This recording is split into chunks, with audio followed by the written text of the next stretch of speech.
Before Joanna, there was a sound called Afro Swing. That's like all the Kojo funds. That's when they started. Kojo funds, J Huss, Notes. No, Notes came a bit later. Oh my days. Crown, help me. Timbo, Timbo, Naira Marley. Excuse me if I forgot your name, man. But yeah, that was a period where that sound was kind of flourishing. But if it came out now, it would have been crazy. Did you release it then? Yeah, so I released a song called Juice and Power. I released a few songs with Tion Wayne as well. When he started off, I was doing choruses. So there was a trend where Afro artists from the UK, they were doing, collabing with UK rappers.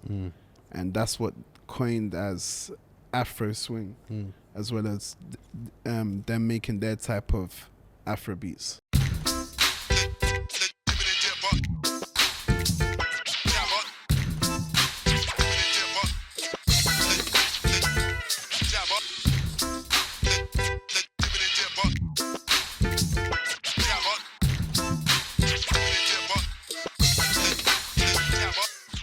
Let me introduce the episode. Another day, another episode. Afro B in the house. Welcome. Yes. How's it going, bro? How's it going? I'm here, man. Dubai, my second home. I'm loving it. This is the first time I've actually done a press tour. I should have done it a long time ago, but it's never too late. Here with AJ, first podcast that I've done in the UAE. It's the first and only one. You sign actually a disclaimer when you leave here, like one of those that you're not allowed to go on any other podcast after this, bro. Oh, that's fine, man. You'll be fine, bro. Yeah. Like, I got you, man. I got you. So it's really nice to have someone from London here. Yeah. Like a lot of my guests, when I get them, they're always, Berto's gonna sit there with his cringing and stuff, but they're all Americans, man. I get so many Americans on here and I'm just like, you know, when Londoners get together, it's a different vibe altogether. Yeah. It's like you can get, like, you know, in America, you get two people from different parts of America and they kind of feel a way about each other. You know, they got that little thing. You get anyone from anyone in London, bro, and you leave them, you come back into the room and they're busting jokes. Like, you know each other, right? Yeah. Doesn't matter where you're from. But let's talk about that. What part of London are you from, bro? Greenwich, Southeast London, baby. the only part of London that matters, mate. Over West. Oh, come on, West. There you go. All you guys have is... I have exercised the dream. All you have is bloody Shepherd's Bush. What, Bush is banging, bruv. Only Westfield. You ain't got a hot pot. You ain't got a hot pot in Greenwich, bro. After Westfield, what is it? Do you have a hot pot in Greenwich? I don't think we do, no. There you go, bro. People come from all around. We got O2. Do you have a bagel bite in Greenwich? Bagel. We got Bagel King. No, that's not the same, bro. It's Bagel Bite, bro. That's the most. No one talks place, about bro. Bagel Bite. They don't talk about it because they're too busy eating bagels, bro. Their mouth's full of bagels because they're all queuing up. The rave's finished. They're all there. People are crashing their cars trying to park outside it when the bus is coming. Bagel King's the real bagel. How long's it been open? Forever. What are you talking about? You know when they started like naming. Whereabouts is Bagel Bite? On Bush, right by the roundabout. No one goes when there, they man. called it Shepherd's Bush Roundabout, they put the flag in it and they said, let this be Bagel Bite and Shepherd's Bush. They called Bagel Bite first and then they built the area surrounding it around it, bro. That's probably just for West London.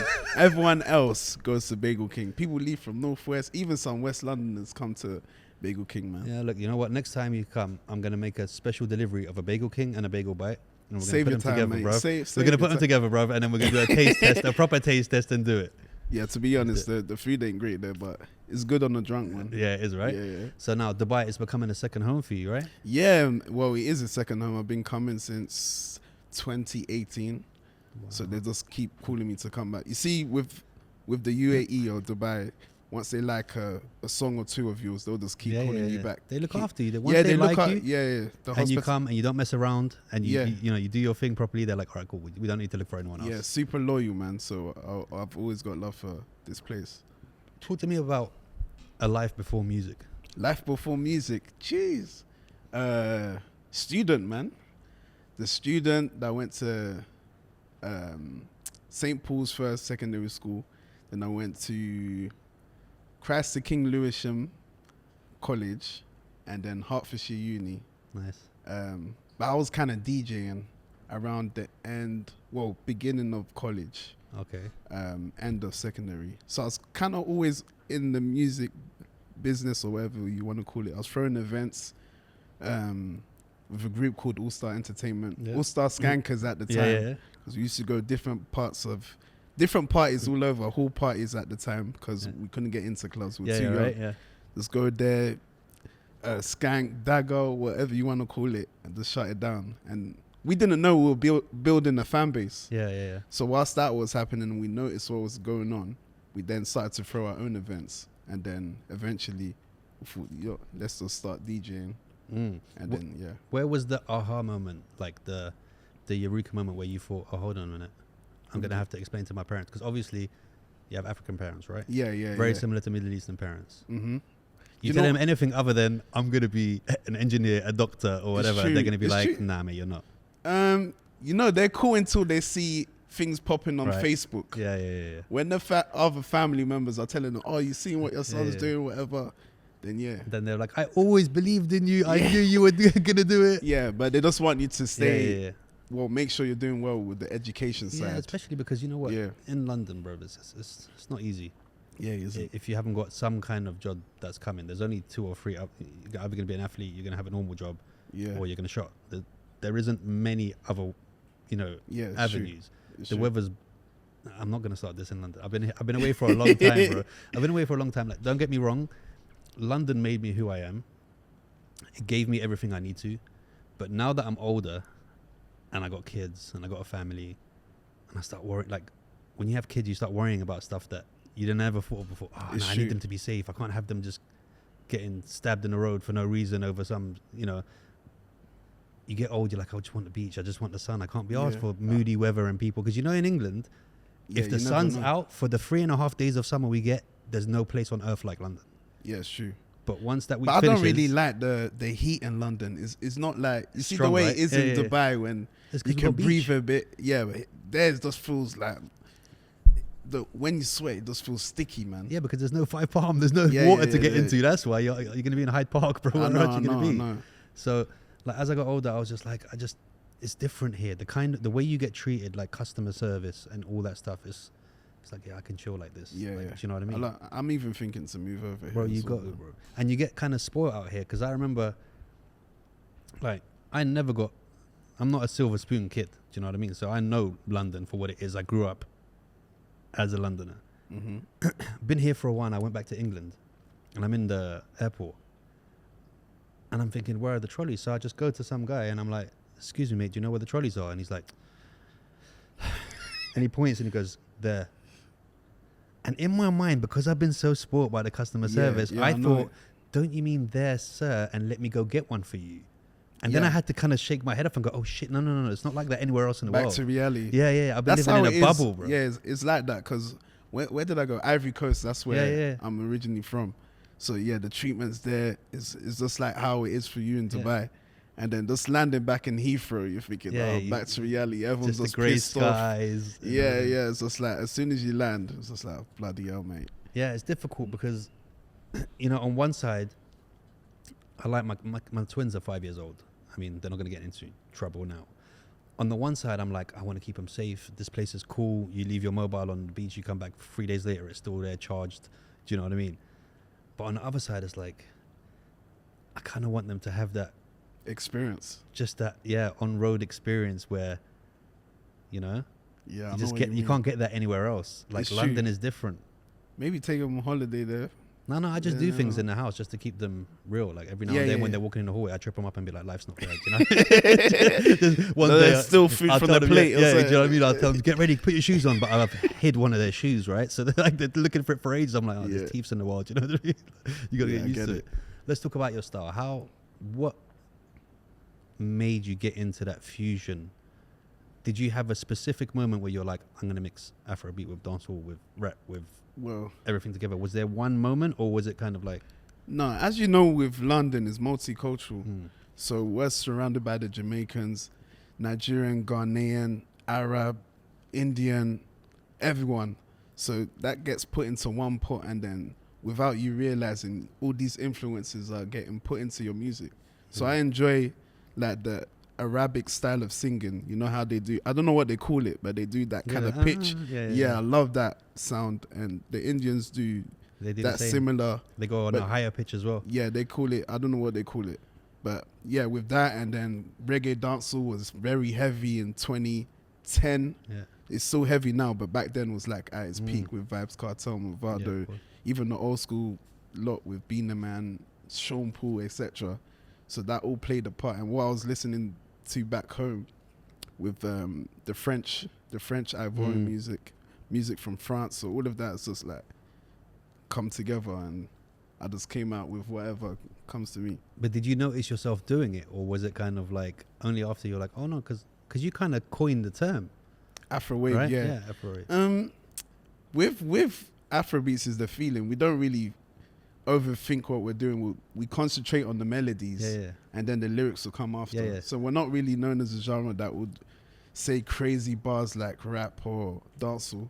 It's more like how it makes you feel, the vibe, the energy, and then maybe you might do a simile or metaphor if you feel like doing it. But more time is just whatever comes to you, man. No, I feel that because I spend a lot of time in Zanzibar. It's like, I'm going there, you know. Bro, have you been before? Not yet. Bro, it's not heaven, yet. Heaven on earth. Yeah, bro. I'm going there. I used to go like 3 times a year. I love that place.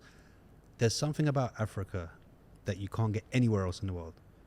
Where are you from? Just can't get it. I'm originally Lebanese. Lebanese. I went there. I still haven't been. I'm the only Lebanese person in the world that hasn't been. Okay. Born here, raised in London, and then spent my summers in Egypt. Okay, so it's a mad. I got identity crisis, bro. I don't even know where I'm from, bro. But there's something about Africa. The way they are is different. It's different. Like even when you talk about Swahili, the language, people watch Lion King. They don't realize that most of the words and everything in it is from Swahili. Yeah, Swahili. Rafiki means friend. Hakuna Matata is actually something they say. Yeah, I don't even know Swahili, but I know. Like they say Hakuna Matata. But people know that from Lion King. Do you know what I mean? From the song in Lion King. So when they landed, they're like, why are these guys saying Lion King? Because it's the other way around, bro. You know, and they're very kind of like, very loving, very quick. Yeah. And they want you to feel comfortable.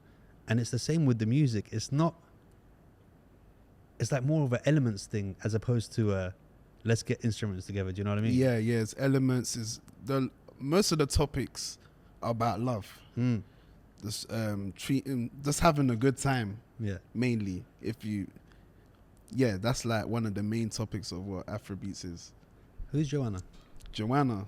She's someone who broke my heart. Tell me about her, bro. Man, she was from Is she a real person? She's from West London as well. Yeah? See, I told you. Only the best memories come from West London, bro. Yeah, she's from West London, man. She done me dirty, but you know what? I know a lot of Joannas now. from her doing you day. From Dubai. Yeah. All right, and when that track come out, did you expect it? I didn't. To kind of pop the way it did, bro. Because once you get a TikTok dance on one of your tracks, it's over. The thing is that song came out before TikTok. Oh yeah, for sure. If it came out during TikTok, it would have been even more crazy. So that was prior TikTok. I think TikTok came. When did TikTok start? Like 2020. Oh yeah. Well, it started to pop off during the pandemic. But yeah, Joanna was like 2018. But yeah, I made that song very quick. Yeah. If you listen to the song properly, it's just choruses back to back. There's no verses. Yeah. I just put 2 different choruses. The Drogba is a different chorus. The Joanna's a different chorus. Busy body, busy tonight. Yeah. Shoved it all together and I just put a preview on Instagram. That's when I realized. Yeah. Because I was just getting mad traction, comments. I was just filming myself singing it in the car. And then I was like, okay, let's just go with this next. And then I did a challenge. I did the challenge before it got too saturated. So that was like I think Drogba challenge. Yeah. And then Kiki challenge came after. Yeah. And then TikTok came, and then now everyone's doing challenges. That's mad. Even Drogba was repping the track. Yeah, I mean, that was very smart of you, bro. I don't know whether you did that on purpose or not. No, it's a tradition. It's an African tradition. A lot of songs we can dedicate to an icon. So it can be someone from the government, can be someone, a football player, a basketball player. We just mention their name, give them a shout out. That's like, Drogba has hella songs that has his name in it. Yeah. So that's just something I did. Did you expect him to be like? I kind of did because I know his brother. Okay. So I sent it to his brother. Slide the track over, you just be like, by the way, does it say Drogba? And I didn't even notice, bro. Yeah, I sent it to his brother. Yeah. And then I knew eventually he's going to reach the big man. And it got to him quick. It just took long to meet him. So I met him, I think 2021. From 2018 to 2000. Yeah. Wow. Yeah, so I met him in Ivory Coast. So we're Okay. both there at the same time. And he invited me to his. He had a Christmas dinner. Crazy crib, boy. Yeah, of course, bro. It's He gotta had be. some other footballers there. And an artist called Falia Pupa. He's massive in Congo. And then, we're just eating. I couldn't even string a sentence together. I just wanted to get my picture. Yeah, and just done, Appreciate the moment. Say, keep doing your thing. And that was a crazy moment. What does it mean to you to kind of, like, how important is it to bridge that culture in your art and make sure that, you mix the London influence with the African background? Absolutely, because in London, when you ask someone where they're from, if they're not from London, they're going to say where their parents are from. Do you get it? So from the beginning, I've been saying, I'm Ivorian. The Nigerians, they have the biggest population. So in the playground, be like, I'm from Niger, or I'm from Lebanon, or wherever it is. So that's just something we've been doing from like the beginning of time. So it's just instilled in me to represent where I'm from. And it's kind of different. Well, it's kind of different for someone to be from Ivory Coast and English speaking. So Because usually it's the French, right? so to the Ivorians, You're English. it's unusual that I'm just this English person. So they didn't know I was Ivorian until I actually went there and then broke down where I was from and spoke my French, which is okay. It's not great because I don't speak English. But that's the thing about England, and it does that to you because there are so many mad cultures there that, like second generation and third generation like us, you kind of feel English more than anything else. Yeah. It's weird. That's like when people, like, it's hard for me when someone's saying, where are you from? And they're hearing me speak and I say Lebanon, they'll be like, what do you mean? Especially in America. Yeah, do you know what I mean? So I often say, I'm from London. But I'm not from, I am from London, but I'm not, do you know what I mean? Yeah, it's it a difficult saves the thing, conversation. bro. Yeah. It just saves having to explain, I was born there, but then I was raised there, and then I was taken there. And whole history lesson. Right? Yeah. What's the creative processes that you got when you're making a track? So creative process, with a lot of people, we start from scratch. I like starting from scratch because I can kind of direct where I want it to go. So, for example, with Joanna, I was playing that dum dum dum dum, and then I let the producer Team Salute take it from there. And it was just, I was heavily focusing on the melodies. So the beat will play, I'll be mumbling hella stuff and pick out words from what I'm saying. So Joanna, I don't know how that came to my head. It just... You were hurting, bro. That's where it came from. It just came out. And then, I just wrote to it after. And that's just how you do it. You just literally... Because different people are different, right? Like my boy Wiley, you know Wiley, right? Yeah, yeah, of course. Wiley's a good friend. Wiley. We went into the studio. I got him to record a track with a rapper from here called Freak. Freak's the kind of guy that will go in the studio, he'll mumble on the beat, while he's trying to do his 16, and he'll figure it out as he's going along. Yeah. Wiley, in one take, done, out. Yeah. Do you know what I mean? So there's a one takers. Different ways of doing things. There's a one takers of the people that will take hours. There's the people that will take the beat, go home, come back a month later. There's the people that will just put melodies down. It's just different process. But I feel like when you overthink it, you might as well scrap the whole thing. Yeah. Because you're just focusing. You need to focus on the vibe. If it's instant, then yeah. Do you feel like there's any tracks that you made before Joanna that you're kind of like, now I want to bring them back because now I've got the people, right, and I've got the people watching me. So if I released it then, it wouldn't have done good, but now they have to listen. Before Joanna, there was a sound called Afro Swing. That's like all the Kojo fans. That's when they started. Kojo fans, J Haas, Notes. No, Notes came a bit later. Oh my days. Crown, help me. Timbo, Nairo Marley. Excuse me if I forgot your name, man. But that was a period where that sound was kind of flourishing. But if it came out now, it would have been crazy. Did you release it then? Yeah, so I released a song called Juice and Power. I released a few songs with Tion Wayne as well. When he started off, I was doing choruses. So there was a trend where Afro artists from the UK they were doing, collabing with UK rappers. And that's what coined as Afro Swing. as well as them making their type of Afrobeats. Are they still out now? They are, yeah. There's a Kojo Franco out. Jay Hustlers dropped. No, but your track. stuff that you've done. Oh, yeah. They're still out now. So they're still on the net and all that. They're still on the net. Yeah. Do you not think of like slyly just slipping them in on your sets and stuff? They're trying it to depends, because now it's like more commercial, and yeah. Since 2018 I've kind of abandoned the UK. So it's only this year where I plan to, kind of do a homecoming and re-collab with the UK rappers and the UK artists. Did you have in mind? Could be Tion again, because that's what they've been requesting, and even some solo tracks. I've got one with Rimsey as well. Been speaking to Dappy. I like his sound. But yeah, it's a mad one, right? When things change to the point that you can start dictating who you kind of want to work with. Yeah, cause I can kind of hear this. Yeah. I know who can work with my sound. But also, you've got the opportunity to now go and say, "Yo, let's do a track." Where before it was kind of like, we'll make a banging track, and they'll be like, "Bro, man, what do you mean? I ain't got time." That's for how that it kind is, of thing, though. It is, right. Once you they'll kind of earn your stripes, then they'll come back.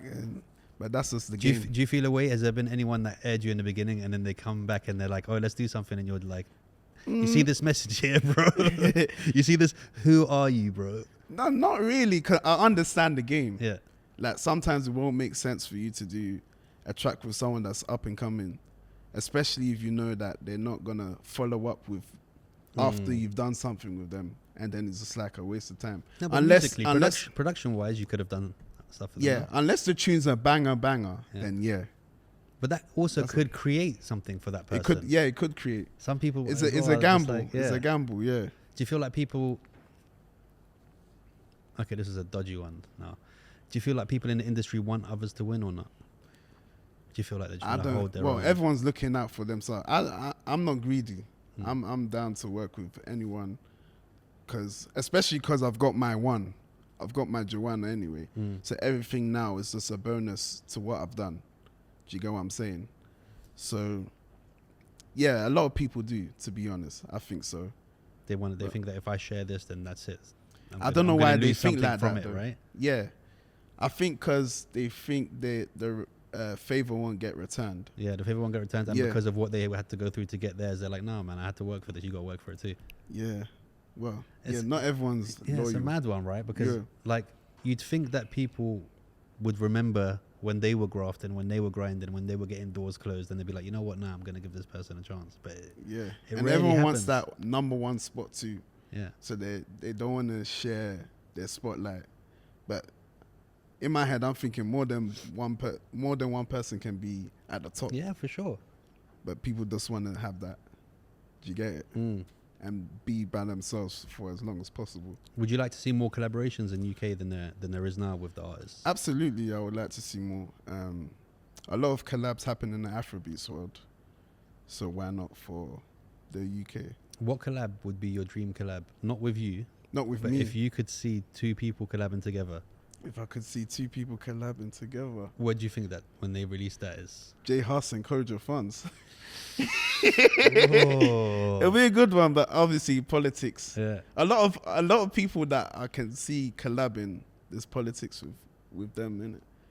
But yeah, it is what it is, man. You know how it is. Let's talk Casamigos. Yes, Casamigos. So, banging track, by the way. Thank you. I've been blazing that a few times. Yeah, pour it in my cup. That's with reality TV star / artist called Sukiyana. She's got a different amazing personality. And I just wanted to tap in. I just wanted to show my personality more as well. So she's in that reality TV world. So I think that's why the collab makes so much sense, because we get to share each other's world together. You benefit because you've got two different fans, bro. Yeah. So what made you do that? What made me do that? What made you think, like, I want to know the process of how you chose the person, or was it a kind of mutual thing? So it was kind of mutual. She reached out during Joanna times. We kept in contact. And then she randomly sent me the WhatsApp of the song. I'm thinking, this could be something here. So I told her, send her a cappella. I took it to my producer to spice it up, add some seasoning. And then that was the product. And I'm thinking, yeah, this could work because she reminds me of what Cardi B used to be before she got her one. Yeah. They acted exactly the same. Came from the same reality TV show, Love and Hip Hop. And now, as I predicted, so many labels and everyone are interested in what she's doing. And I've heard some of her other songs. There's a lot of potential that people haven't heard yet. So yeah. So indirectly, is that something that you want to be doing, like becoming a springboard for other artists to kind of push? Is that something? I just want to have fun with the music, man. I just have fun with it. Do you know what it is? I feel like I always find that moment where, you see, when you do things, when you did the things you do now before getting paid, you know that feeling? Yeah. You're just having fun. You're not thinking about charting. You're not thinking about hitting this target. You're just having fun with it, and then the best product comes out. That's the feeling I always get to when I'm making the music. But is it more difficult once you are getting paid to get back to that feeling? Because it's not really. No? I'd really just be having fun, you know. Yeah. Like, I'm not really overthinking about anything. Like with Joanna, it didn't even chart, but look, it's playing everywhere. Yeah. It wasn't with a major label. It wasn't with distributed by anyone major, but on the streets it's playing everywhere. I've seen the whole world apart from Australia. And I was meant to go India, but then the pandemic came. Bro, let's talk about the pandemic, because that must have been madness, bro. Madness, man. Because I kind of liked it as well. No, though. but I know what you're saying, but people are your thing. Like, you need people to do what you do. Yeah. So how did that happen when it first happened? So when it first happened, I was like, shit. You can swear in this. Yeah, fuck that. Right? Yeah, I was like, shit, because that's when Joanna was like peaking. Yeah. 2019, it took off in America, still building, and then boom. And then the beginning of the pandemic is when I dropped a song with T-Pain that would have went completely clear. It was literally at the beginning, April. So you dropped it before it started? I think it was at the very beginning, because at the beginning they told us it was only going to be a 2-week lockdown or something. Then from 2 weeks it just went, nope. It went to 9 years, bro. Everything's done. I was like, oh man. So I was like, yeah, because the plays and the club plays and everything that you could have had in that 2 years. Because my music's for the dance floor. Yeah. I realized, like, during the pandemic, I just thought, what is my lane? Dance floor, make people have a good time. French, UK, Americans, not so much Nigerians, because they're sport for choice. They got a huge population, and Ivorians. So my aim is to be the commercial Afrobeats guy. Yeah, but what do you do in that situation where you know your lane and they've closed the lane? Man, Joanna's still on rotation, so I wasn't panicking. They're still playing it everywhere. So if I didn't have a song before then, that's when I would have been like, shit. Do you get it? So I was like, you know what, I'm going to use this time to rebrand, create more music. Because I was making music on the go. No one knows that, but I was just it caught me by surprise. And I started off as a DJ, and then I started singing. So I was just making music. I was like, okay, let me drop it, blah blah blah. But this is the first time I've actually have a stack of ammo, catalog of stack of ammo ready to release, dude. So I was just like playing it by ear. But I feel like this year is like my relaunch, and it seems like there's more normality in the world.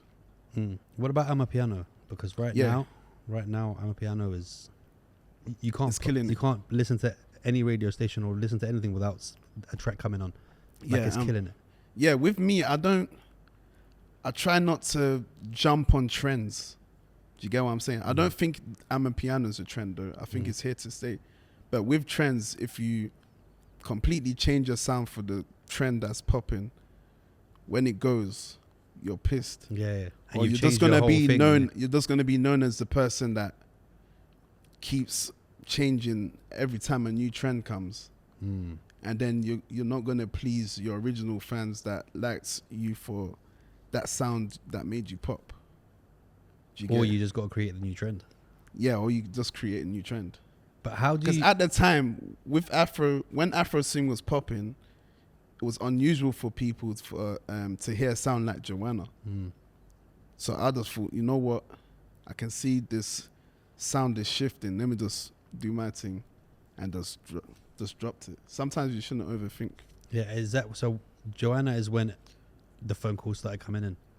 It was coming in before, but it was more regional. It was more UK, Europe. Joanna made it global, everywhere. Yeah.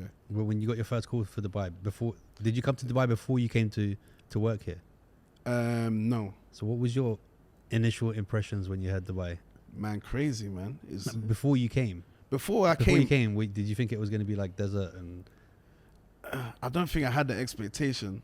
I think I just landed and I was just surprised. Yeah. Seeing the architecture, seeing all these buildings, and I'm thinking, what? This is mad, bruv. Seeing, just comparing that to London, does look like some futuristic. It does, right? I thought I'll see flying cars and shit. But yeah. You will soon, just next year, bro. Soon. Next year they got the flying Uber coming. You know that, right? I swear. Yeah, bro. It's a flying Uber, driverless. Like you're literally gonna get in it. It's a giant. You seen that, bro?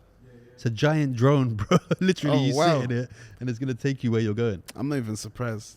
I don't know about that, bro. I don't know if I can get one of those. I'll trust it in Dubai, though. Nah, I need at least 3 years first, bro, before I can. Yeah. Because you know already you can get like pizzas delivered to you with drones and stuff. Yeah, right. Pizza delivered with drones. Yeah, you can be on the beach and order a pizza and it'll come on a drone and they'll drop it to you. Really? Yeah. On Kareem? Is it on Kareem? Papa John's. See, they know, bro.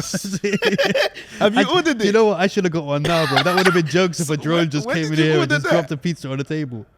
Hey, well, I'm about to try that tomorrow, you know. See it there? That's the thing I like, bro. But some people just got it twisted. Because I remember a friend of mine, she messaged me. She was like, I'm coming to Dubai, but I'm used to wearing bikinis. And I don't want to wear that burkini thing with my thing covered on the beach and stuff. And I was like, no, it's not like that. Where do you think you're going, bro? Yeah. There's people, like, Hella it's not bikinis. like that, bro. You just can't wear it to the mall. Yeah, just here is we got basic rules, bro.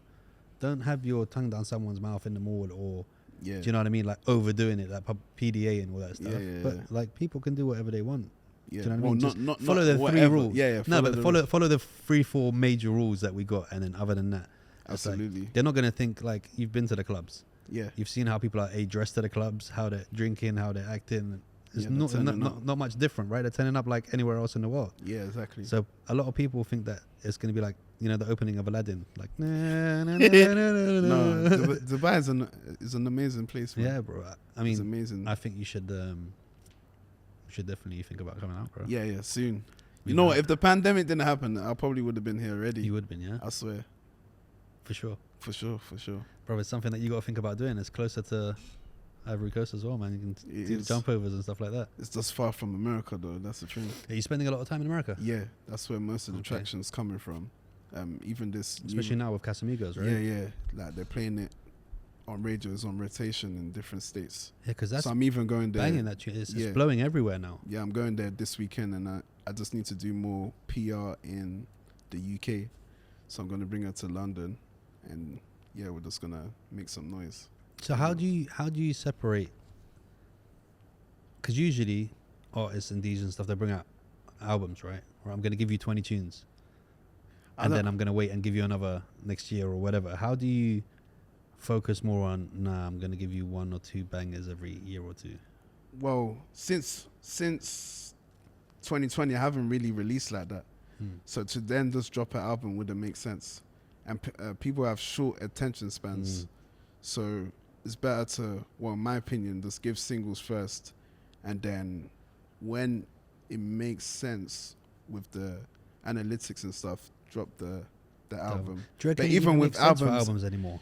With Spotify, it's a weird and one. All Like that stuff, it's just like collections of music, right? Albums these days are only lasting like a month or so, and with the albums, they're just picking the 1 or 2 tracks or whatever it is that resonates with them the most. Or that would play in the club the most, the ones the DJs are playing, and then that's it. Then that's it. It's weird with streaming. I just think it's weird. I just think in this day and age, the way music is now, and the way, like you said, TikTok and attention spans and everything, is there a space for albums anymore?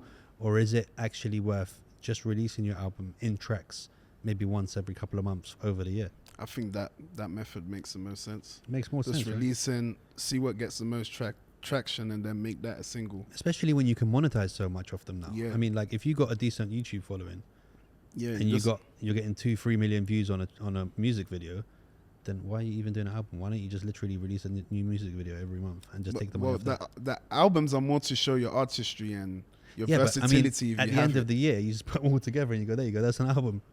Yeah, well, that's what streaming Same thing, is. right? Yeah, it's the same thing pretty much. How- It's just to show. It's just to cement you more as an artist. And you know, if the album does well, it's just something to brag about.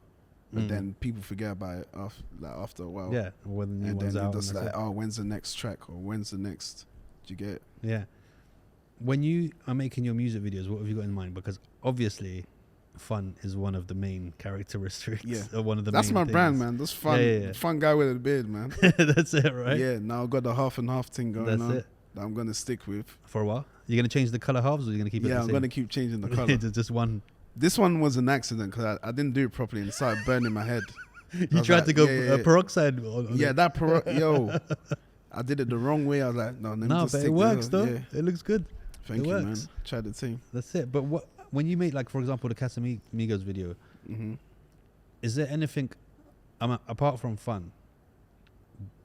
What do you have in your mind when you're like, I want to shoot this video? Is there any? So I didn't specific direct shots? that one. Okay. Yeah. So at first, well, yeah, that was all Suki that directed everything. The ones prior, yeah, it's all me. Yes. So it was literally just be here for this time. And yeah, they sent me the treatment. I was like, okay, makes sense, Casamigos. Yeah. To have it that way, yeah. To have it that way. But when you're like, you want to be like, when people think about Afro B, yeah. I know you say fun guy, but what is it that you want to come into the head? African ambassador. Okay. That's here to push the culture in a positive, happy manner, if that makes sense. Just forget your worries, have a good time, shake a leg or two. Get on with it. That's it, Life man. is short, huh? That's really it. Yeah. I'm not here to do a Kendrick Lamar and start You're like, I ain't gonna give you a legacy of bars. legacy of Yeah, bars. yeah. Power to the people. But yeah, it's all on. You listen to them when you want to go deeper, when you want Yeah, to just have deep. some fun. Just But I'll do it play in my a fun tracks. way. Yeah, yeah, So yeah. like, yeah, this is Africa. This is yeah. where I'm from. Come and get involved rather than doing it in like a patronizing way. That yeah, you must come. This is your roots, etc. I feel like people take you in more when you do it my way, because I noticed that with America, because a lot of people approach me saying, yeah, I love this African music. I'm doing my ancestry test, etc. Yeah, they're just enjoying the culture. They want to get involved more because they're having fun with it, rather than you Then giving just them a having whole to- history yeah, lesson yeah, with yeah. what they've heard a million times. And what they're supposed to think. It's a lot more stricter, as in a don't forget kind of thing. It's like, just Yeah. no, but there's so much Yeah. beauty going on now. It's Like, fun. Now yeah. now so many people are going every December. That's like our ultimate season. summer Yeah, yeah. season to just go back to wherever you're from. A lot of people going to Ghana, Nigeria. Well, that's like the starter pack for the English speakers. French speakers is Ivory Coast, Sierra Leone. Congo, East Africa if you want to go, South Africa if you want to get into the real piano stuff. Yeah, South Africa is. Kenya if you want safari. South Africa, when it comes to music, I think people don't realize how deep it is. Like a No, friend of mine has been telling me, when it comes, even rappers, bro, they're like, South Africa, I'm not joking about. They've bro. been going in with the house for a long time. That house electronic sound, but this piano one's really breaking through. Have you performed back home? Yes. I performed the year I met Drogba. Okay. So was that 2021? I believe so. Yes. How were No, you? I went 2020 December. How did you find? It was amazing, man. Yeah. Just to be around your own people. Yeah. It's just like, wow. Like you walk past people thinking you could be my cousin. Yeah, for sure. Like, they look at the food is fresh, non-processed. You know that chicken's going straight from the street to the chopped Straight up. away, yeah. Sorry to my vegans. No.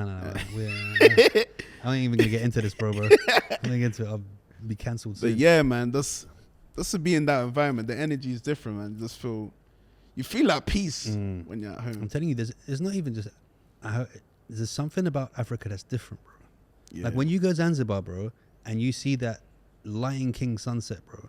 Yeah. The sunset, the yellow one, the red one, the big red red one, one. yeah, When yeah. you're looking into the water, and it's almost the whole thing, and it's just a giant sunset, and you're like, this is from the movies, bro. We don't get that in London. We just get to go and buy the BT Tower, and it gets smaller, and that's it. But it's like the vibe there is amazing. But since we're talking about Africa and we're talking about food, yeah.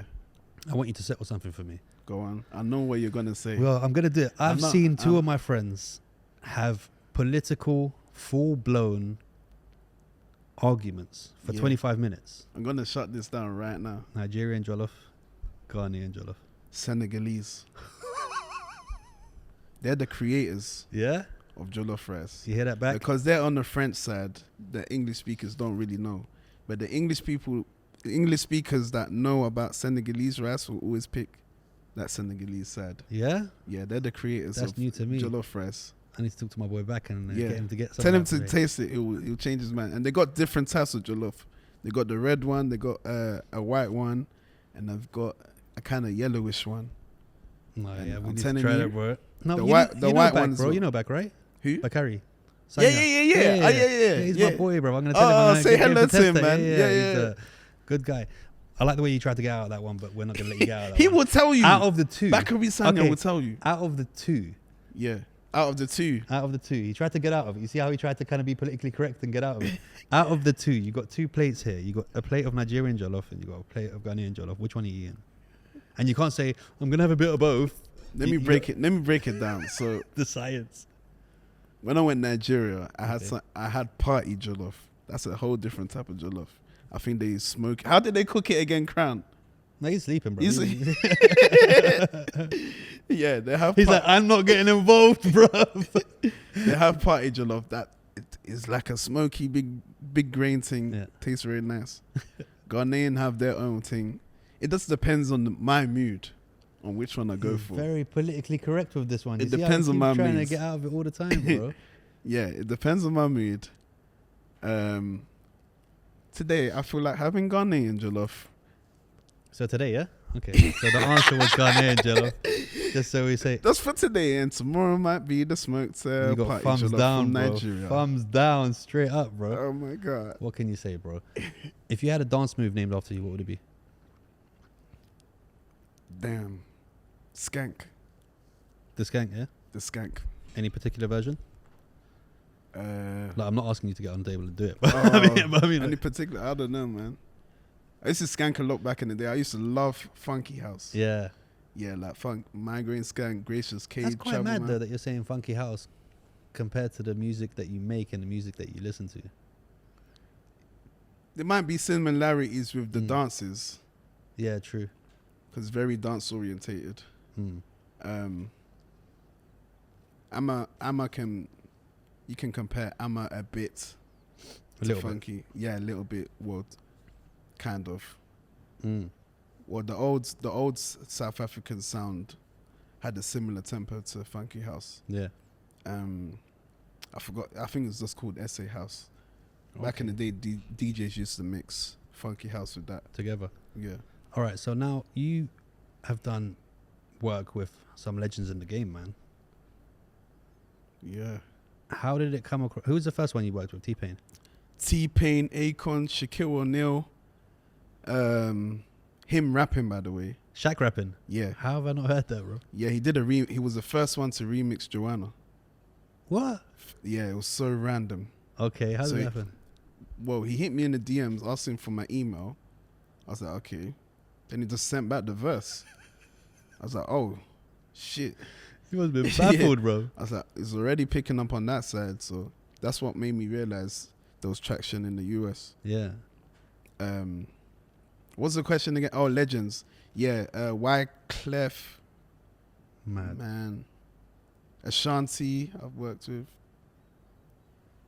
Yeah, a lot of those people from that era. When you first started working with them, was there a sense where you were just like, hold on a minute? Yeah, T-Pain especially. Yeah. Because I banged out his music. T-Pain is Akon as well. so versatile, me and bro. Akon are actually good friends. Yeah. Yeah. So the first time I met T-Pain was at the video shoot. So it's mixed fanboy mixed with I gotta be professional. I was like, damn, this is crazy. Especially that's from being a student and DJing to this. It's like everything's a bonus from that. So I'm just appreciating the moment and everything that's coming. Is there anyone now who would be your ideal collab? Someone that not that you're talking to where you're trying to set it up. I mean, like, ideal. Anyone, if you can pick who. I like Rick Ross, you know. Okay. Rick Ross. He's done a few Afrobeat collabs. So him for sure. I feel like will make a smash. And he's been heavily involved in like pushing the culture. So I really like his sound and like what he does. Who inspired you when you were growing up in your music? Inspired me, man, I'm eclectic, man. I listen to all types of music. I can go from James Brown to Elton John to Bill Withers to Whitney Houston to the 50 Cents, down to the reggae stuff. Down was to it your the parents Arabic who originally gave you that yeah, crazy so mix? my parents, they were listening to a lot of Aerosmith, you know. You know that type of rock and roll. Yeah. I don't know what they call it though. Like, it's not heavy metal. It's not heavy metal, but it's like no, I know what you're talking about. Yeah, that type of rock. No, Aerosmith. I mean, there's people like, see, there's rock and roll, but then there's Aerosmith, there's Chili Peppers. It's a different kind of vibe. Yeah, so that Like- that kind of rock, yeah, that and gospel, Okay. and then just like my Ivorian type of music. Yeah, so I was listening to that in the household, and then outside with the friends would just be everything else. Everything, yeah. But I'll just go on YouTube and just listen. Michael Jackson, obviously. What do you mean YouTube? How old are you now? I'm 30. Oh, that makes sense. Yeah, I have no I just YouTube when turned I was around, bro. Yeah, I just turned 30 in Feb. I'm old, bro. 1993. You know, you want to know, bro. we had press try and get on the internet. It's like loading up the pictures. No, I was around like, during MySpace times, and Yeah, you get yeah, me. yeah. That generation. Have you thought of sampling or sampled any old Ivorian music? Oh, not yet. That's I've something you've sampled gotta more. do, bro. Yeah. Even if it's vocals as well. Yeah. I'm due to. But it happens a lot, but I will. Is there anyone that you know of there that you, even from the older generation, that you've heard of their music and you're like, oh, that would be dope on a sample? Yeah, there's a few.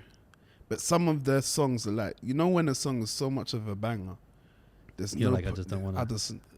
I feel like some songs you shouldn't even sample. Yeah. It's like trying to sample Gigs talking the hardest. I know, bro, but when you think just about it, leave it alone. but at the same time, if we started going into samples, you'd be so surprised at how almost everything that we listened to growing up was sampled was from something else, and we don't even know, and it's not even the same sounding music, bro. I get what you mean. But some songs, when it's like an ultimate banger, Yeah, I feel like you should just leave it alone. yeah. Because if you remix it and you don't do it justice. But isn't that what music is in general? Just recycled samples, even if it's not digitally sampled, just instruments. Because if you look at it, most pop songs, if not almost all pop songs, are the same 4 chords in a different order. True, but like almost all of them are literally it's like approached differently though. Yeah, that's what I'm saying. Yeah, so there is a way that you can do something and still give respect to it by kind of giving it this new generation as well, because they lived through a different thing at the time they were making music, and now and some of it can disappear and it doesn't get heard anymore. So in a way, it's you kind of giving it the respect again and keeping it alive for even longer than it was. I agree with you, but it depends on how big of a smash it was. Like something like Many Men 50 Cent, just let that song. Okay, let that song. But 2 generations from now, there ain't going to be no Many Men 50 Cent. They're still going to play that. Of course. No, of course they're not. Many Men. Bro, in a generation. When did it come out? My kids. It came out like 20 years ago. My kids are 5. I guarantee you they ain't going to be playing Many Men. They're going to know. Huh? They're going to know 20. They're going to know Many Men. Yeah, they're going to know the new version that you did. No. They're going to know. So you're telling me Okay, 30 they'll years know it. from now, No, they'll know it. are but they it's- going to know Thriller? Michael Jackson. Yeah. obviously. Exactly. No, yeah. And- I mean, I no one raised should him. I even raised him think on about- Sam Cooke and Otis Redding and all that stuff, so it kind of makes sense. Yeah, I'm still. Tupac hit That's him only up. because I'm making them listen to that. Yeah. If It I all comes wasn't- from the parents, Yeah, of course. if I yeah. wasn't, then They might still go on YouTube and find it, really, depending on the type of music they like. Because 50 Cent and that, my parents didn't show me that. yeah. It was just like the friends. No, but he came out during your time. Okay. But you would still go old school. Michael Jackson went during my time. James Brown went during my time. Prince went during my time. Yeah. Tupac, Biggie went during my time. Yeah, but that came from somebody putting you onto it, not from you searching. I think it's a mixture of both. I probably heard a song and then went Was like, who's this? deep in Yeah, the yeah, yeah. catalog Went back. and then started checking the albums and stuff. Who would you, if you haven't got kids, right? No, not yet. When your kid is at an age where he can understand, if you could choose one song to play them, what One would it song be? to play them. What would be the first song you would introduce your child to music with?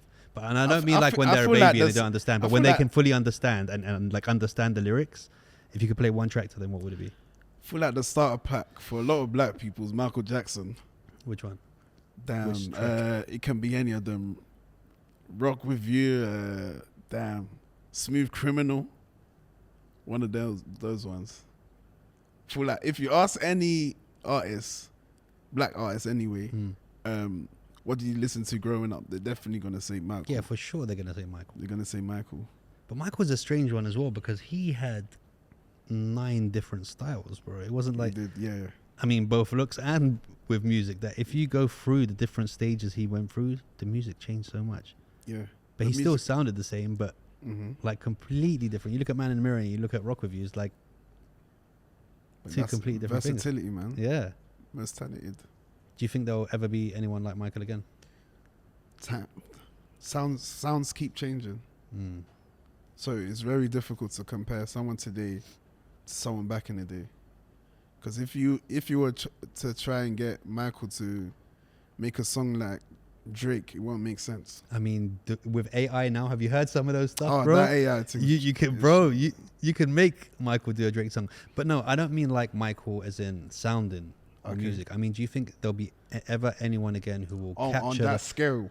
on that scale to the point where you go to a little village in Japan and they're throwing their panties at you? Like it's like Michael. People used to faint, like know not what on it his is? concerts. People used to faint when he used to drive past in a car, like and bang on the windows and go like it was nuts. Do you know what it is? I feel like now artists are too accessible. Hmm. You see them too much. Whereas with Michael, you're only seeing them once in the blue moon. So you're capturing that moment.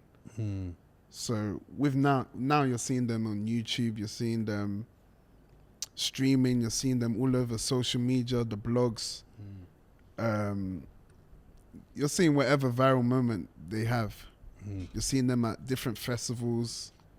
You're seeing them at a concert. Yeah, but people are still weird like that. Like I've never got that because I don't form, and maybe it's just me because I'm weird. I don't form emotional connections with other human beings. Like in a sense where I'll listen to a track, that person will never cross my mind again. Yeah, do you know what I mean? But there's people like these super Beyonce fans and the way they cry and shake when like, I just don't understand. For the life of me, I don't understand that. And I don't know if it's just me or just the way I am, or if it's because, you know, I've always grown up around celebrities or had access. It's probably but I that just then. don't. I just, for the life of me, I don't understand how you can care about someone that much. That's Like how I get it. Some We people can be are like friends. that, We yeah. can be friends, and I could really like you as a person. But unless I'm actually your friend, and we chat on WhatsApp and that, like you're never gonna cross my mind again until your track's up. Yeah, I get what you're saying. Like I never had posters on my wall and stuff. Yeah, I growing never up had and that all ever. Stuff like I that never had kind of that weird ever. idolization thing. It's scary to me. Like It is. Like there's stalkers out there and shit. it's weird, right? Yeah, very weird. Is there any particular moment in touring that stands out to you as just like truly unforgettable? So there's I think Coming Here was one of them. To do the podcast, yeah, I get it. No, I yeah, get it. podcast, podcast and Dubai in general. Okay, but what about that performance, or what about that? Is there one that you were just like, wow, this is like an unforgettable moment? This is gonna be like a highlight of my career. There's an event called Summer Jam, 80,000 people in America, and just to be from London, because you know they don't really take in Londoners for starters. Yeah. London, Ivorian, just being on that stage. With the lineup was heavy as well. They had Cardi, Migos was popping. They had all the top rappers apart from Drake and Jay-Z on that lineup. Just to be on there and still get reception and people singing along. That was a great moment, big moment. And it's Afrobeats Must be too. a mad one. Yeah. Yeah. It was crazy. It must be a mad one when it's just a track that you made. And Yeah, at the literally, time you made it thinking this is going to be a good track, but you've got thousands of people screaming Joanna. Yeah. Different parts of the world. That must be a mad one. It is. It must be quite a nice feeling. It is. Other than music, Mm-hmm. who are you? Me? What do you do? What inspires you? What hobbies do you have? I mean, I saw you banging the pads out at Kamani. Yeah, so that's a recent passion of mine. That started in like 2020. Well, yeah, during the pandemic, I really concentrated on my health. I was like, I'm not catching this shit.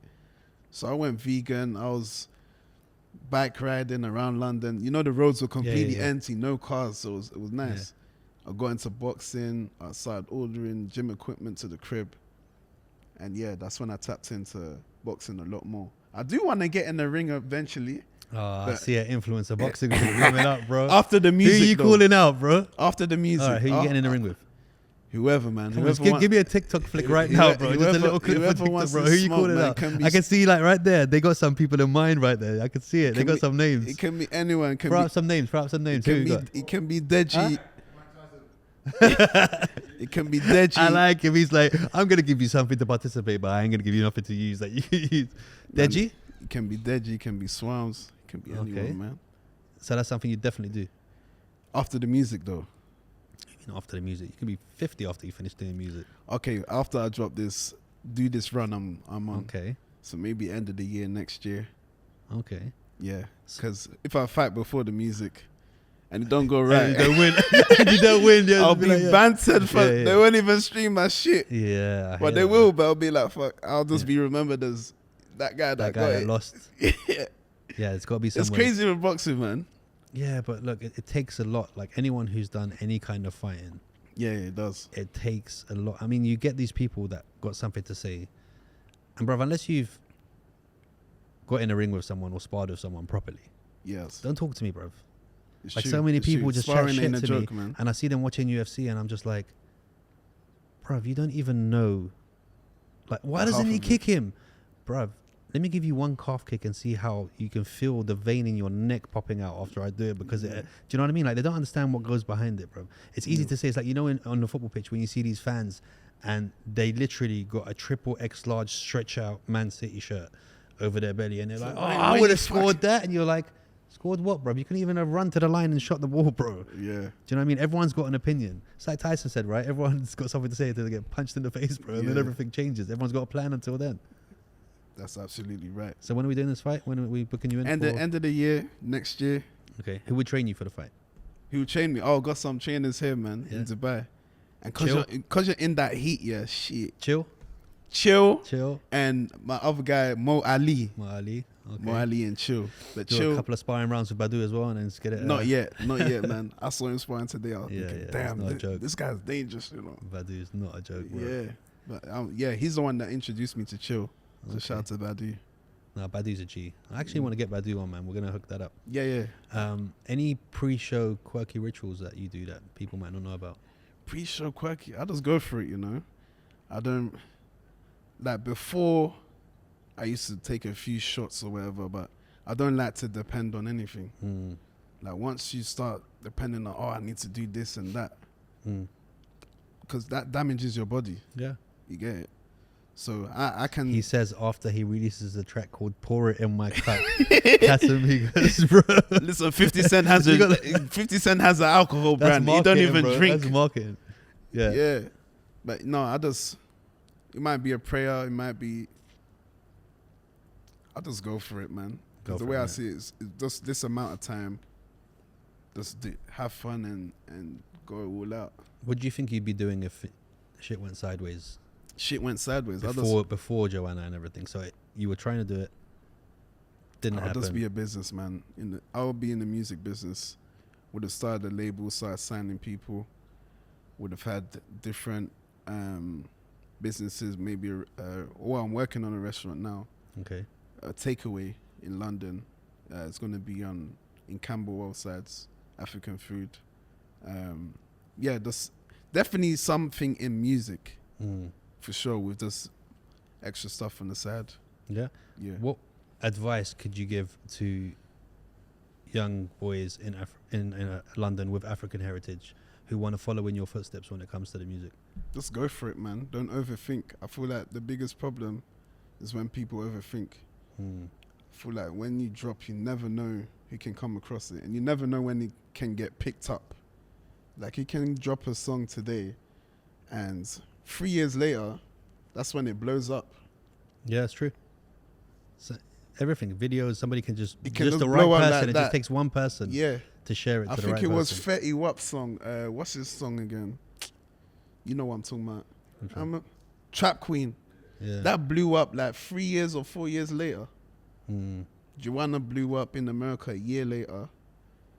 Davido full dropped like 3-4 years later.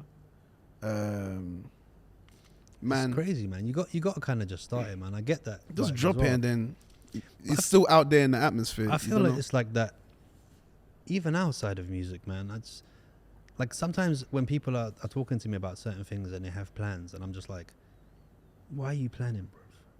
Yeah. Like, you're making, like, man plans, God laughs, bro. It's like, you're making all these plans. Just do it, dude. Like, yeah, do it and just see what happens. Not, Pray like, on it. Don't wait for the right, like, people say, I got to wait for the right time to have kids. Bro, it's got nothing to do with time, kids. It's got nothing to do with the amount of money you have. It's got nothing to do with, there's never going to be a right time to have kids, bro. That's true. Never.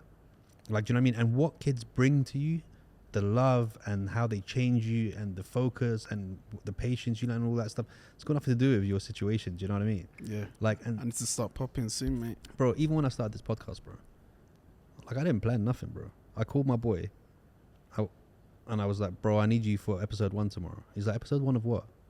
I was like, just come, bro. I just need you for something. And then we just put the cameras on and just started recording, bro. And it's like, just be consistent. Like, that's the key with words. Consistency. Like, if you do it long enough, you're going to be undeniable, like, one way or the other. And if you don't make it, you're going to learn how to charge other people to make it.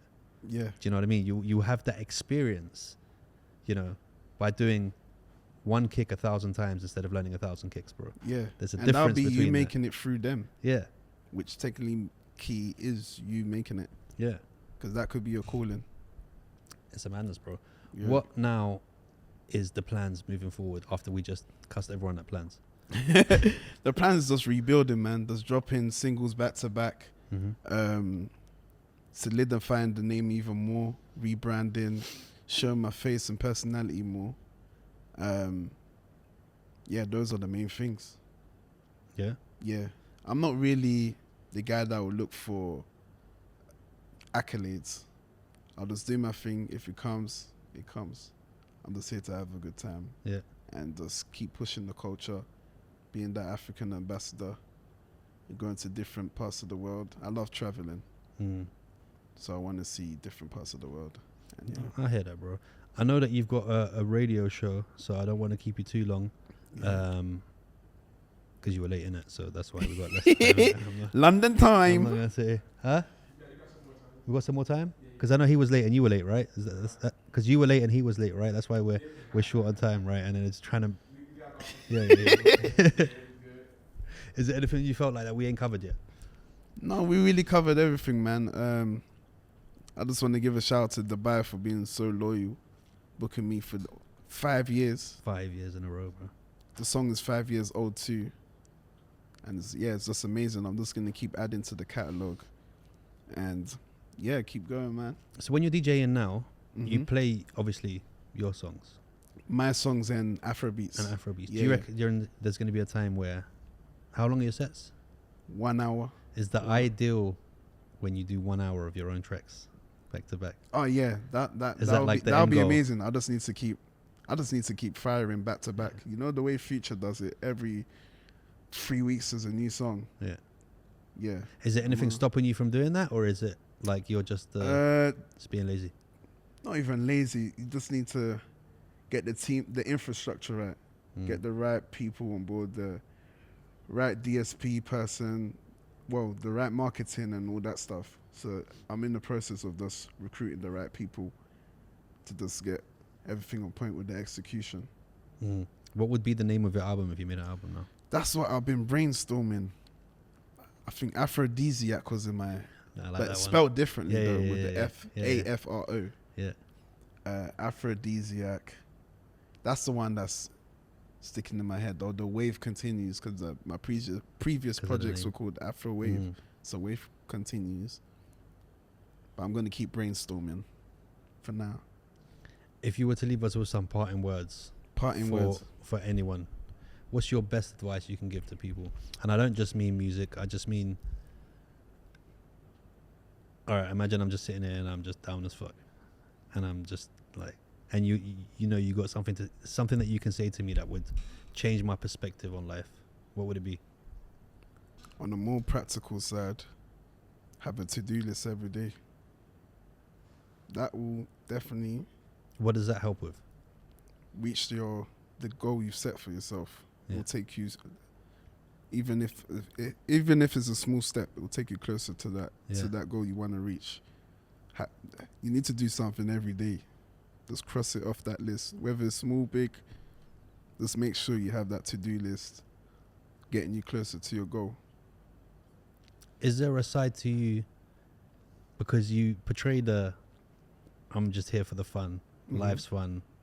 Is there a part of you that gets depressed? I mean, obviously everyone, but I mean, like, is there a part of you that people don't see that is a big part of you? No, anything negative, I kind of reject it or transfer it into putting more energy into what I need to do.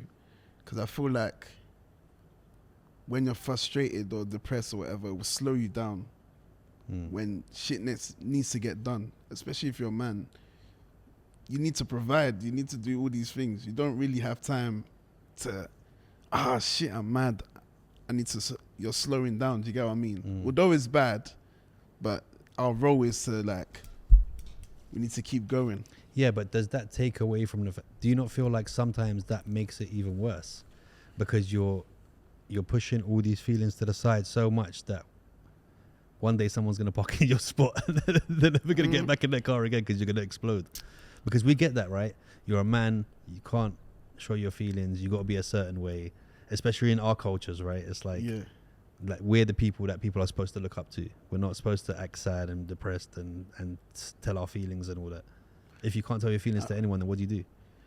I feel like, I'm not saying you can't. I feel like the first step is as soon as you accept what the situation is, the better.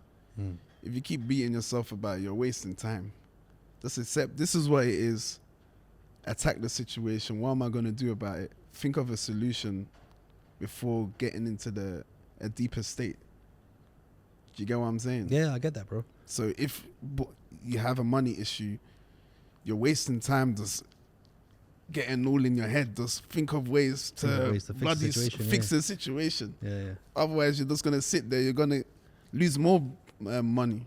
Do you get what I'm saying? So just attack it, and it'll make the success story even better. Even better, once you come from that bad situation we're in.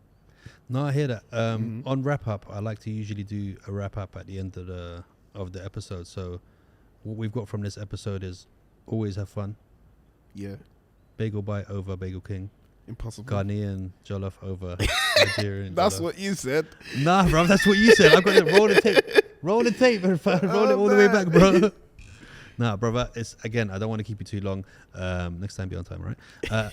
It's been an absolute pleasure to have you. Hey, thanks for having me, AJ. Where are you going to be performing? So I performed already last Saturday, and I'm performing at there's hella new clubs opening here. Yeah. So this tomorrow is called SOT in Marriott Al Jadaf. Okay, nice. New club. And yeah. And your next plans from here is to go to America? Yeah, so it's America this weekend, Charlotte. And then after that, holiday in Zanzibar. Bro, before you go, message me, bro. I'm going to give you one guy's name called Ado, bro. Yeah, I'm going to Nungwe Beach. Nungwe Beach. Yeah.